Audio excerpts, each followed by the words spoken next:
All right, a little housekeeping before we begin. We are recording this program and it will be available in a few days on the library's YouTube channel. You'll only be muted during this program, and obviously we have your video blocked. You'll see the screen, and at the top of the screen, you can find an exit full screen option if you need to get to other things on your computer. You're welcome to ask questions during today's program. You can post them in the Q&A or in the chat. You can access both of those from the Zoom menu bar at the bottom of your screen.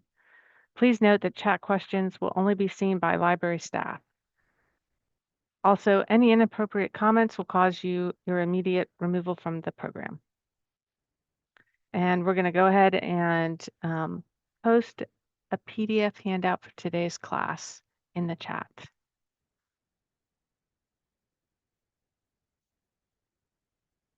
Or, maybe we can't do that.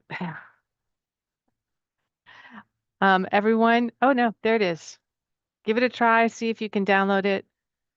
If you're unable to download it, you can email this email and request a copy. All right, let's get started. So hello and welcome to Clues from the Cemetery. My name is Bethany. I'm with the Plano Public Library. In this program, you'll learn how to uncover valuable insights into your ancestors' lives by exploring death and burial records, cemetery symbolism, and practical tools for conducting meaningful cemetery research.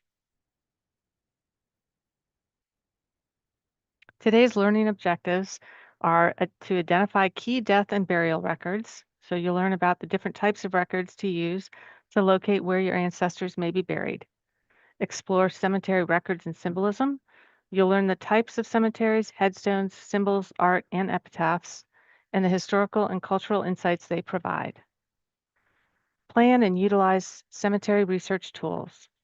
You'll learn how to prepare for cemetery visits, photographing and preserving gravestone information, and using online databases and organizations for research. This is intended as an introductory course. There is a lot more information out there for researching in cemeteries. I'm just going to cover some good places to start.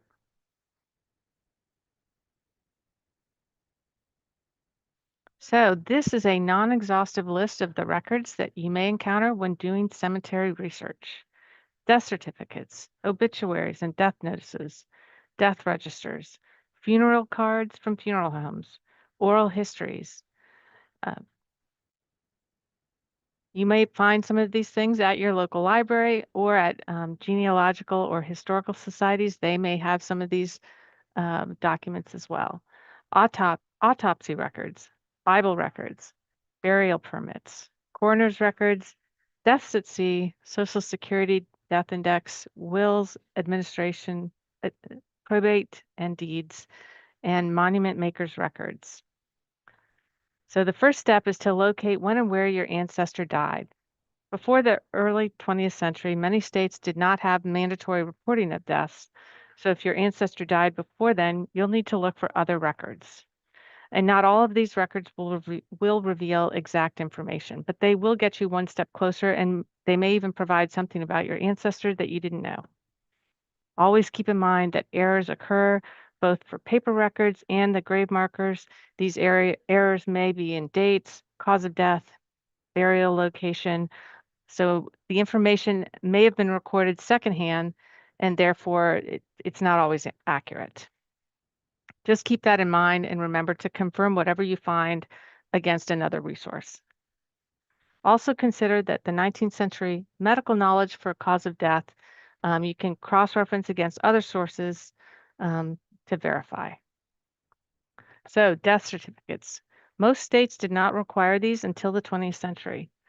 If you are looking for more recent deaths, they may list information such as place of death and burial place. These are considered primary sources, but the information can still be incorrect. So again, always kind of confirm with another source. Obituaries and death notices. Why would these be handy? If you know where your ancestor lived, check local newspapers for obituaries or death notices. Obituaries are more detailed, while death notices just give the basic info, just as name, date of death, where the service was held, and perhaps the place of burial. Death registers. These might predate statewide reporting, and they may give information such as name, date of death, cause of death, and information on the permit for the burial.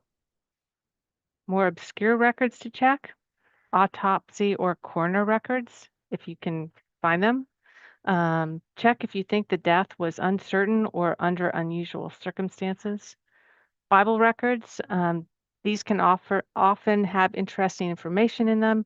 Ask a family member if there's an old Bible kept somewhere in a closet or in a chest to see if it has more information about your ancestors.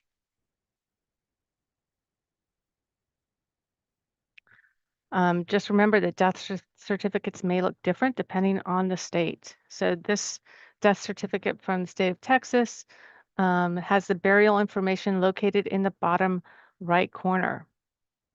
It's a little hard to read. It's good if you can read cursive. So the information on this death certificate includes the place of burial, date of burial. Some may include the undertaker. It may include the address for the cemetery. So death certificates are a great wealth of information sometimes. And they may include other useful or interesting information such as name of parents or the cause of death.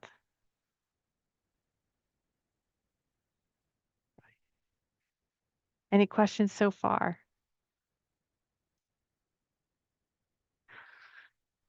All right, records of cemeteries. How do you find the cemeteries where your ancestors are buried? Here's some examples of where you can look for information. City directories, county or state guides, local or family histories. These can provide context and location details for cemeteries, while diaries and letters may reveal personal burial information. Cemetery deeds and plat maps may identify ownership and cemetery layout and transcriptions that are of gravestones that are no longer legible.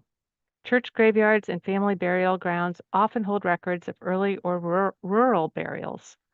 And sexton records offer official burial data, and veterans cemeteries may include service-related details. Online lists aggregate these resources for easier access. We'll go over some of those in a little bit. But all of these records are invaluable to genealogists, to family historians, because they can confirm dates, family relationships, migration patterns, and sometimes personal stories, which will help you to build an accurate and meaningful family history. So just note, if your ancestor died before the late 19th century, it's probably going to be harder to locate them. And keep in mind that pre-Civil War really wasn't easy to transport bodies. So many times, soldiers, for instance, in the Civil War, would have been buried where they died. And the graves might not be marked in some cases, or they could have been removed for various reasons. So just keep that in mind. If it's a small town, you can ask a local historian or local citizens, find out if they know if there's any graveyards in the area. Some graveyards may be on personal property, so check with the local historians. Check cemetery records for your ancestor. These records may include cemetery deeds, plot maps, or sexton's records. Especially in older cemeteries, you can often see connections between people that are buried near one another. So you might find family members, close friends, and neighbors all around each other in a graveyard. And you can find information about defunct or relocated cemeteries in county courthouses. They will keep land and relocation records. So that's a good place to look if you are unable to find the cemetery. Local historical or genealogical societies may have maps and transcriptions, and you might also consider contact the state archives for the state you're looking in for more official documentation. Other places that you can check: city planning departments, church archives, and libraries with local history collections like the Genealogy Center. These may hold relevant records. And again, online databases like Find a Grave and some historical newspapers, they may note cemetery removals and reburials. So we'll talk more about online databases in a little bit.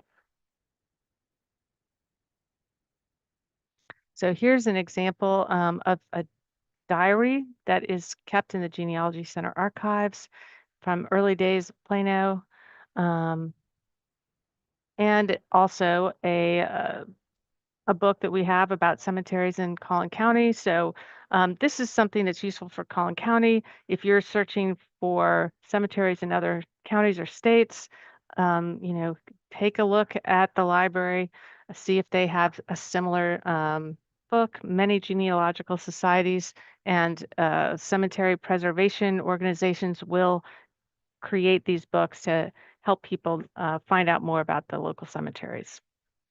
So this diary is interesting. It's from Thomas Finley Houston, and on page 23, the one that's on view here, but you probably can't read it, says Memoranda, Sunday, January 5th, 1902, weather clear, still day, but cold than ice, 30 degrees above. Funeral of Bo Nelson at the Baptist Church by W.G. McCall, burial at Oddfellows Cemetery at 1 p.m. So already there's a wealth of information about Bo Nelson. So if Bo Nelson was your ancestor, this might confirm death information that you have about him. It might confirm where he was living when he died. It might give you other avenues to research to find out more about him. So definitely check your local library, your local historical society to see if they have these kinds of items. And here's some examples of cemetery maps. These are both located in the Genealogy Center here at the library. You can search for the maps that we have in our collection in our catalog. Just type map in the search field, and then you can hunt down or filter for maps that are from Plano, from Collin County.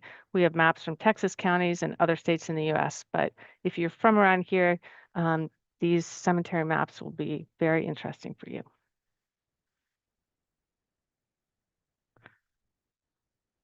So, online resources. In the handout, there's more information about all of these websites, but just to give you an overview, online cemetery and burial resources are really going to be essential tools for you when you do cemetery research. They'll provide access to records that can confirm all of these important details about your ancestors that we've already talked about: birth and death dates, burial locations, family relationships. These resources may include gravestone photographs, transcriptions, obituary listings, and funeral home records, which can fill gaps in official documents or provide you context when vital records are missing. Military burial databases and preservation organizations can also offer insight into service history and cultural practices surrounding memorials. Please note that Ancestry, Library Edition, Ancestry.com and newspapers.com are both subscription-based databases, but with your library card, you can access them for free when you're in the library. Actually, newspapers.com Texas edition is something you can access from home. So just a few highlights about these online resources. If you're looking for cemetery or gravestone records, find gravestone images and GPS tagged maps and transcriptions and more at Billion Graves. Find a Grave is one of the most widely used cemetery related databases. It has photos and burial information from cemeteries worldwide, and since 2013 it has been owned by Ancestry.com. Other cemetery and gravestone record related websites are the US GenWeb Tombstone Transcription Project and the Gravestone Photographic Resource Project. For death indexes and vital records, you can check out deathindexes.com. It has links to state and county death records and indexes. Ancestry.com's U.S. Cemetery and Funeral Home Collection is a huge collection of aggregated funeral home and cemetery records. It's one of the largest online collections of these types of records. And as I mentioned, if you're in the library, you can access that with your library card, and staff can show you how. If you're looking for obituaries and funeral records, USA Funeral Homes Online. This site organizes listings by state and it highlights independent services. So those independent services may hold undigitized historical records. You'll be able to contact them and ask directly. U.S. Funerals Online is a national directory of funeral homes so that you can find specific funeral homes and then again request detailed information from them to see if they have any unpublished records listing survivors, perhaps listing funeral costs or hopefully burial locations. Some of these other websites you may already be familiar with. Legacy.com. This collects obituaries from newspapers and funeral homes. It's one of the largest collections in the world. Others that have online obituaries are Dignity Memorial and Tributes.com. Newspapers.com, Texas edition, has historical and recent obituaries from Texas newspapers. And that's another one that you can access with your library card. Just a note about obituaries.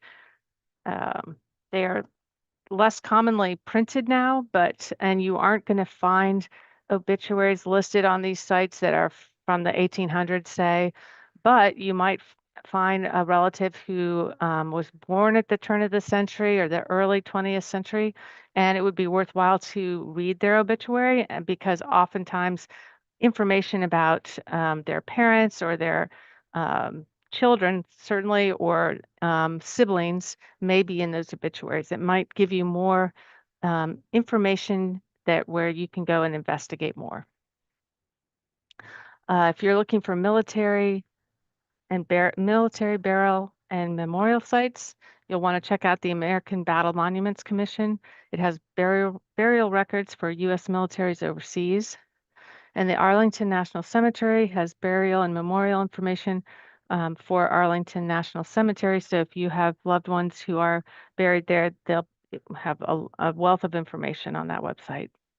Lastly, if you're interested in learning more about gravestone studies and preservation, there is the Association for Gravestone Studies. It offers education about and preservation of gravestones. So a lot to learn on that website as well. All right. So jumping in, who knew there were so many different types of cemeteries? But when researching burial sites, it's helpful to understand the different types of cemeteries and their unique characteristics.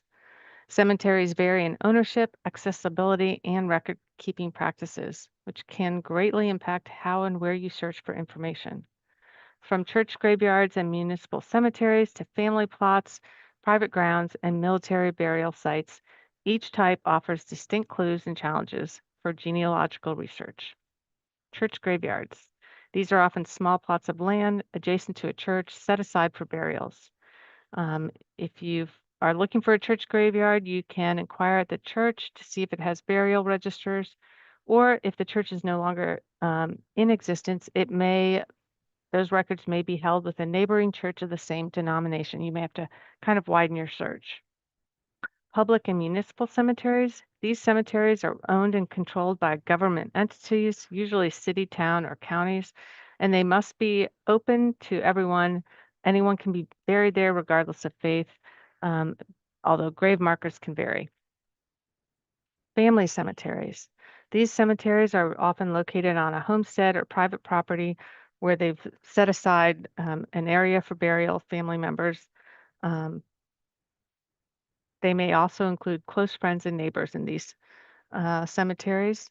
There's usually no legal status associated with family cemeteries, and they're often tended to by family members. Like on a family farm, people might take care of the family graves. You might find personal information in these graveyards, but oftentimes these are the hardest to find because not often there's no legal standing. There aren't records related to the legal connection. It's just whatever's going to be recorded by the family. So you can inquire with the family to see if they have any records. Do they have a Bible? Have they written down anything, diaries, letters, etc., to help you understand who's in that graveyard and to find out if you have permission to go on their land and take a look. This is similar to private cemeteries.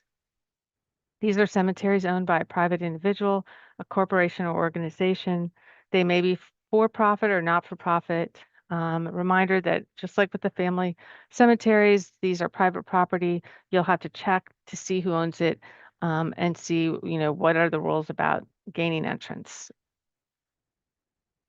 Military and veteran cemeteries. These are cemeteries for honorably discharged veterans or active soldiers who have died during wars.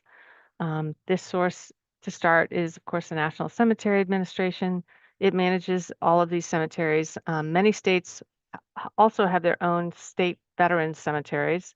And within public or private cemeteries, there may be separate sections for veterans. So all of these cemeteries are available for use by military members and their families. In North Texas, or in Texas, Dallas, Houston, El Paso, and Kerrville all have national veterans cemeteries, and San Antonio has 2. So if you're in those areas and you have family members in those areas, you might want to visit and take a look. Other cemetery types, fraternal and lodge cemeteries.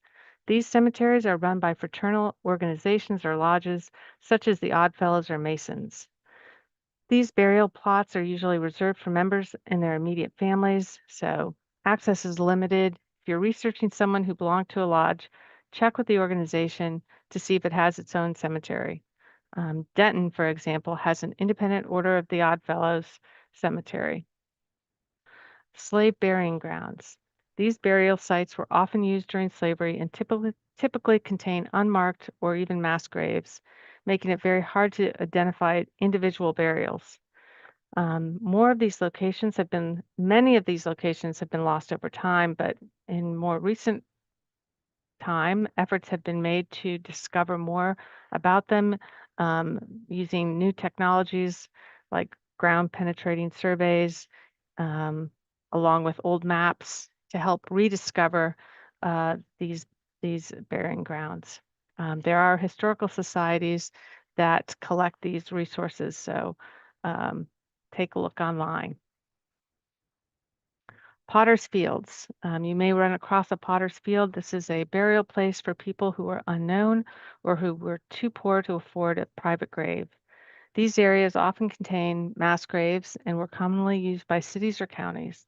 Records are generally sparse, so finding details about individuals buried there can be challenging, but you can check with the city or county where you find Potter's Field.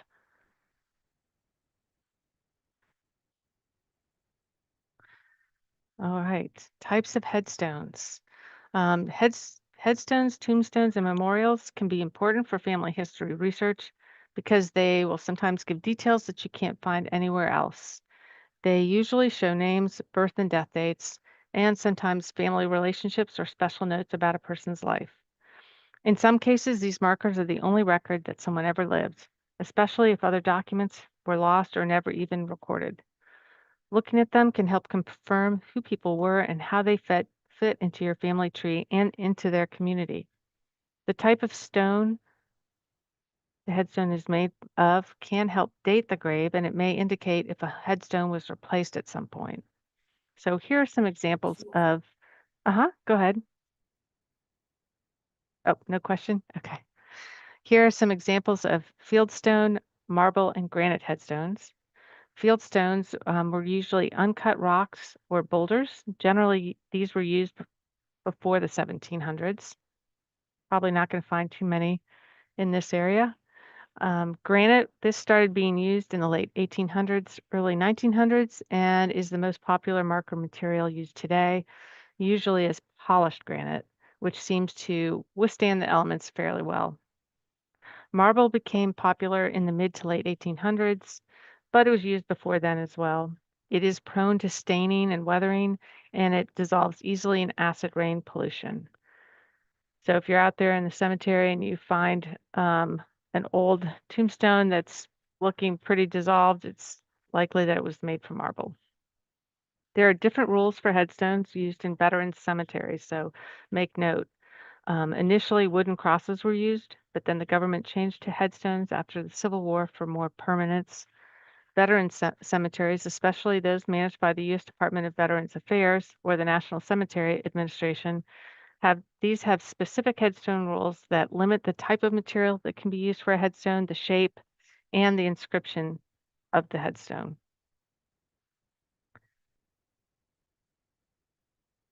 Here are some examples of limestone, sandstone, and slate headstones. Limestone and sandstone were used from the 1700s to 1850s. Both are sedimentary rock that weather easily, so they probably aren't going to look very crisp when you find them. Most often, Roman lettering was used with these tombstones. Slate was used in the early 1800s. It's more resistant to weathering, but it does still flake and peel. Italic lettering was started to be used at this time in the 1800s, but this lettering weathers badly and is often difficult to read over time. Photographs on headstones. The earliest known carved portrait was in 1744. But the photographic style became more popular with the development of photographs in the 1850s.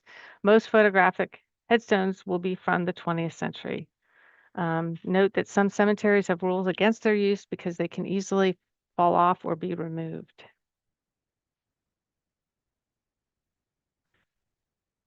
Um, these aren't really types of headstones, but these are examples of other types of cemeteries or large yes, crypts and mausoleums. Crypts are usually flat slab or tabletop construction, and where they may be a grave house. And mausoleums were usually used for the rich or for a large family. They are more common in areas where it's harder to bury in the ground, like Louisiana or coastal regions. So moving on to symbols, art, and epitaphs. Symbols and artwork on headstones can tell you a lot when names or dates have worn away. They can show things like a person's religion, their membership in a specific group, like the Oddfellows, what their job was, or even their social status. Epitaphs, the words carved on the stone, were once used to give advice to the living, but today they're mostly about sharing feelings of grief, hope, or love. Sometimes you'll find family clues like wife of or son of, which can help make connections with your genealogy research. Modern headstones often include personal touches that celebrate what mattered most to the person's life. So, some examples here. You in the cemetery, you may come across a winged death head. That indicates mortal remains. Lambs are very popular. They represent purity, gentleness, and innocence, and they're often used for the grave of a child or an infant. Angels, also very popular. These were God's messengers, guardians, and they deliver the soul to heaven. You may also come across the hourglass, which speaks to the flight of time. Doves, this was the Holy Spirit. It was often used for women or children. Roses or other flowers. Those often represent motherhood or beauty or a life cut short.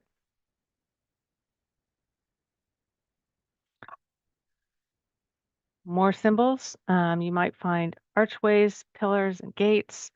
Um, a forefinger pointing up or down. Up meant gone to heaven. Down meant God reaching for the soul. Handshakes indicated God's welcoming to heaven, and inverted torches indicated the end of the family line.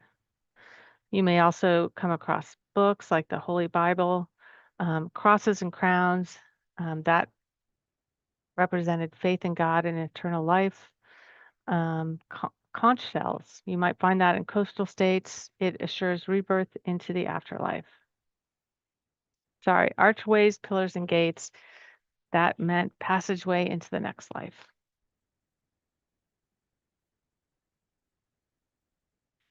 A few more symbols we'll cover. The fraternal and sororal orders, that's again like Masons, Woodmen of the World, Eastern Star, Oddfellows, Knights of Pythias. They have their own special symbols that you will, if you find it on a gravestone of your ancestor, that's a good clue that your ancestor was a member of that special society. And of course, the veteran symbols, um, there's religious symbols. The VA has a list of approximately 67 different religious symbols that they'll put on a veteran's gravestone. In this picture, we see the Latin Christian cross, the Catholic cross, Christian Church, and United Methodist. Veterans' tombstones often will include the branch of service that they served in. So more clues for you. All right. How do you plan your cemetery field trip? Some things to consider. The time of year. Early spring is often the best time to go. It's still nice outside, but it's not too hot. And for untended cemeteries, the grass isn't going to be will not have grown too tall. In Texas, of course, spring might be earlier or later. So just choose a good day when it's sunny. Clothing and comfort. Dress accordingly. Make sure you wear protective clothing, bring bug repellent, and wear long pants. Pull your socks up. You don't want to have to worry about ticks or other critters. Safety. Watch your step when you're in the cemetery. Keep an eye out for uneven ground or animals. It's a great idea to bring a friend. Don't go by yourself if you don't have to. Keep an eye on your surroundings and let people know where you've gone. Documentation. Take pictures and make rubbings. Take notes about the entrance, the cemetery type, the relationship of headstones to one another, the orientation of graves, and who is buried around your ancestor. These are clues that will come in handy later. Reference material. Visit the caretaker's office, if there is one, to see if there is a map of graves in the cemetery or a key to who's buried there. You can also ask what rules there are, if there's permission for you to enter, and if you are able to do rubbings, which we'll talk a little bit more about rubbings in a little bit. Site overview. If there's not a map, if there's no caretaker, there's no map already, draw a rough one of your own. If nothing else, note where people are buried in relation to each other. This will be useful for your own research. Accuracy awareness. I've already talked about it a little bit. Just another reminder, mistakes were made sometimes. It happens. Certainly when cutting headstones, which were very expensive, errors were often not fixed. So as with all of the information you're finding, corroborate it against other resources. And finally, etiquette. Be respectful. Don't be loud and noisy. Don't act silly. Don't leave trash. Leave it as you found it, unless you want to clean it up a little.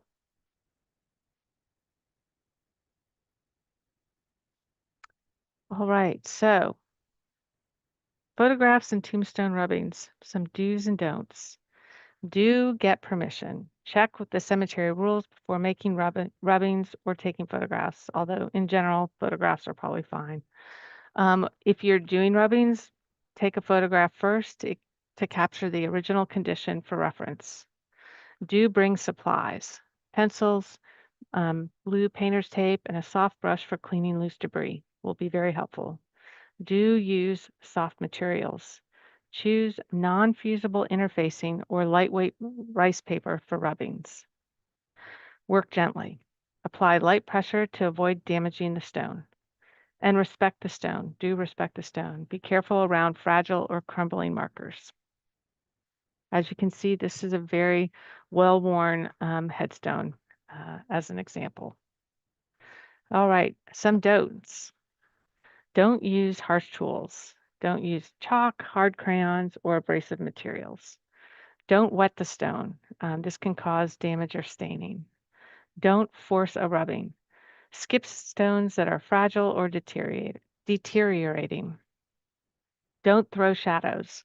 Keep the sun to the side of you or behind the tombstone to avoid shadows like the one in this picture that will block the inscription so that you can't really see it. Don't ignore the rules. Some cemeteries do prohibit rubbings, So make sure you know when you get there. And don't leave a mess. Clean up all the materials that you brought when you're finished. All right. So what will you want to bring on your field trip? So, your supplies, basic supplies like a notebook, pens and pencils, a smartphone or a camera. Those are definitely things that you're going to want to have. Other supplies, rubbing wax or jumbo crayons, scissors, painter's tape, again, non-woven medium weight interfacing. This is used in sewing, but this material is really useful for doing headstone rubbings because the material is strong, foldable, and doesn't tear easily. So it allows for detailed, clear images while still protecting the stone. The method is to wrap the interfacing around the tombstone, tape it in place, or have your friend hold it in place, and then use the wax or crayon rubbing it over the fabric. And then once you're at home, you can set the wax into the fabric with an iron. And you can actually buy special wax. It's pictured here. It's called rubbing wax. It's in rust. They come in a variety of colors. They had silver, gold. You can choose whatever you like. And so I just looked online. It's something that you can just get and bring with you. Personal things that you will want to bring, an apron with pockets. That's going to be handy. Gardener's knee pads can be helpful. Certainly, gloves are helpful, especially if you plan on cleaning up around a grave. Bring sunscreen, bug repellent, wet wipes are good. A bottle of water is always good for yourself, hydration. And for cleaning, you'll want to bring a paintbrush or a whisk broom. Don't bring any wire brushes, those would definitely damage the stone. Um, and bring some rags. All right. So, cemetery projects and preservation.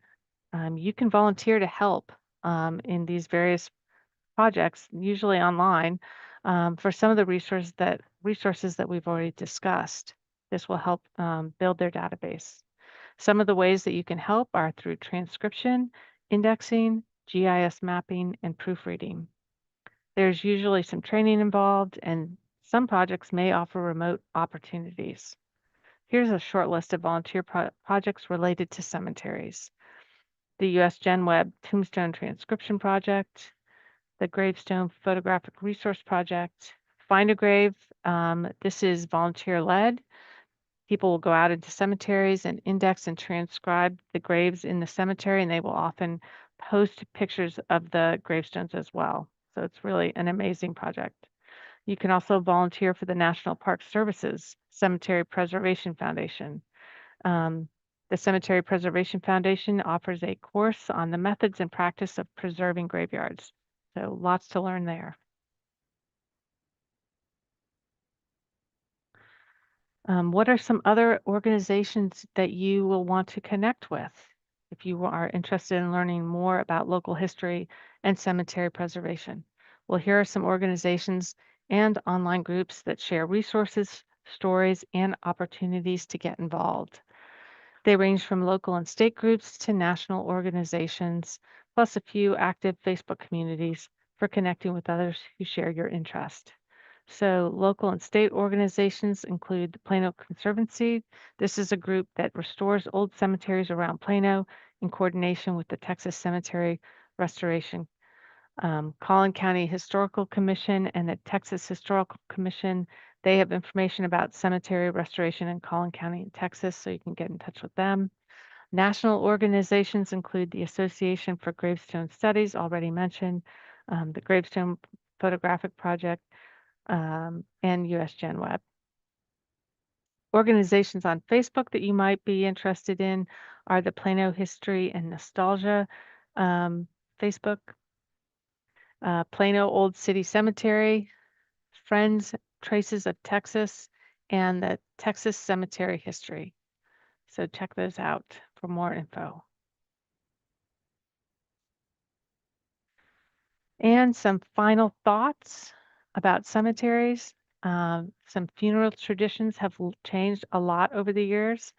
In the past, families usually cared for the body themselves. Burials happened very quickly, and these customs often reflected fear and superstition around death. So some you may know some of these customs or practices or superstitions, or you might not. So bell ringing. This was used to announce a death, and it often told the age of the deceased. They would toll it the number of years that the person lived. Body preparation before undertakers. As mentioned, this was usually done by family or neighbors. They prepared the body, tied cloth around the chin, arranged the arms across the chest. They might put coins on the eyelids, and they would dress the body in a shroud or in the person's best clothes. Burial timing. This usually before embalming. This had to happen within 24 hours, especially in the summer, um, but typically within 3 to 4 days after death. Embalming began during the Civil War. This was used to transport soldiers back home. By the 1920s, most bodies were embalmed and dressed to look natural. Um, Coffins, originally just simple wooden coffins that were made quickly. People lined them with sheets or quilts. Of course, now they can be very elaborate. Vaults. Underground vaults became popular in the 19th century. These were used mostly by wealthy families. Postmortem photography, as this photograph pictured here. This was very common from the 1840s onward, especially for infants and children. So you might find pictures online of these death postmortem photographs. Weird practices. Premature burial. There was a time when people had a great fear of being buried alive, and this led to life-saving coffins that had alarms or spring lids. This time period was the 1840s through the 1880s. So people would invest in a life-saving coffin in the event that they were buried alive. Body snatching used to be widespread during the 1800s and before. This was something that happened near medical schools. Bodies were stolen for anatomy studies or for valuables. Laws passed in the late 1890s regulated cadaver supply, so that made it a little bit harder to steal a body. Superstitions. More things with bells. Bell ringing was also believed to scare away evil spirits. Sawdust in coffins. People thought that tracking sawdust into the house meant that someone would die. Grave orientation. East-west alignment was preferred so that bodies faced the rising sun. North-south burials were seen as punishment. So the next time you're in the cemetery, make note of the grave position orientation. Burial position. Women were often buried to the left of the husband, and women and infants who died in childbirth were often buried together. And the idea of 6 feet under has a practical reason. It was to keep animals from disturbing the remains. Other types of burials. The first crematorium in America was opened in 1884 in Lancaster, Pennsylvania. Cremation was not very popular in America until the late 19th century. And depending on the ethnic or religious group of your ancestors, or, this may or may not have been something that they would ever consider. Some families scatter cremated remains, others may keep them in an urn at home or in special areas in the cemetery. Finally, burials at sea. This is common for those serving in the Navy or for those who died on board a ship. And the disposal was to wrap the body in a shroud and attach weights. All right. So those are the final thoughts on clues from the cemetery. You can refer to these print sources that were used to develop this program. We have them at the library. Your guide to cemetery research was invaluable in making this program, so check it out. That's the author and the call number. The Family Trees Cemetery Field Guide, How to Find, Record, and Preserve Your Ancestors' Graves is another book that we used to develop this program. So make note, it's also in the handout. You can come take a look at those books at the library. And before you go tonight, just wanted to give you a heads up about our monthly partner programs. The Genealogy Friends of the Plano Libraries, the Collin County Genealogical Society, and the Daughters of the American Revolution are three groups dedicated to genealogy that also offer their support to the Plano Public Library's Genealogy Center. The library partners with them on programs and classes, and you can also join these organizations to learn more research strategies, find more resources, and meet other people on the same journey. The Genealogy Friends of the Plano Public Library offers two in-person genealogy programs at the library. The DNA Forum, where you can come and discuss and explore the use of DNA in genealogy research, and research at the library. This is for when you've hit that brick wall with your research or you just need some extra help with your research. The DNA Forum meets Tuesday. The next meeting is Tuesday, March 10th at 7 p.m. And then also Tuesday, April 14th at 7 p.m. And the DNA Forum is a hybrid program, so you can register online and attend through the Zoom, or you can come to Haggard in person. The Genealogy Friends also has a Saturday seminar, which has already passed. I'm so sorry. It was last Saturday. There will be one in the summer. Research at the library, that's coming up Saturday, April 11th it's from 10 a.m. to 1 p.m. here at Haggard Library. And the Daughters of the American Revolution, they can teach you the steps to start your application for joining the Daughters of the American Revolution. You can learn more about how to join the DAR on Saturday, April 11th from 10 to 1. It's a busy day. So join the DAR on that day to find out more. The Collin County Genealogical Society hosts free monthly educational programs at the library. You can attend in person or virtually. See what's coming up next on their website. But the next Genealogy Technology Forum will be Saturday, March 28th from 10 to 1 at Haggard Library. And finally, upcoming Genealogy Center programs. Our programs are always Tuesdays at 7 p.m. They're on Zoom, so you can register and attend from your living room. On March 24th, we'll be talking about discovering Old Plano. And on April 28th, we'll be discussing scouting military records to find out more about your ancestors who served in the military. Other Genealogy Center resources that you may or may not know about. You can view past program recordings on the library's YouTube channel. You can request one-on-one assistance through the Ask PPL Genealogy form on our website. And for quick questions, you can reach us at genealogy@plano.gov. We have a question, Bethany. Yeah. Um, Daphne, I posted the handout in the chat. Do you see it? If for some reason you are unable to see or download the PDF, just send an email to genealogy@plano.gov and request the handout from tonight's program, and we'll email it to you.